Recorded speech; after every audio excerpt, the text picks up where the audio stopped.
জন্য মাঝে মাঝে মালাইকারি, মাঝে মাঝে রসমালাই, মাঝে মাঝে রসগোল্লা এগুলা বানিয়ে দিই, তার খুব মিষ্টি প্রিয়। শেষ, এখন আমরা এগুলো তেলে ভাজবো। এগুলো আমার মেয়ে আমাকে হেল্প করেছে সাথে সাথে বানানোর জন্য।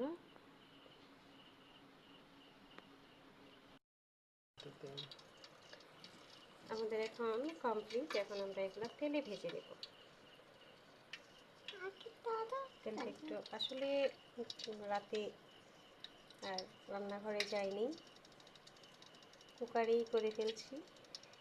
কি করবো, মেয়ের আবদার কোনো মতে রক্ষা করা তো উচিত।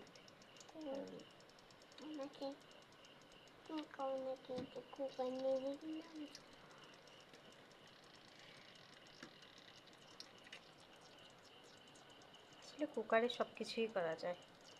অনেক মানুষই ভাবে যে শুধু মনে হয় ভাত রান্না করার জন্যই কুকারটা, আসলে তা না।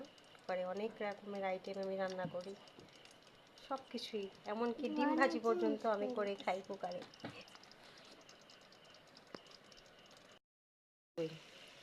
ঠিকই আছে এটা। আচ্ছা, এটা আর ভালো লাগতো না, শুধু আবরণটা মিষ্টি হলো বন্ধুরা, মিষ্টি হলো দেখো এখন মিষ্টি হলো লাগছে, দেখো লাগছে। মিষ্টি হলো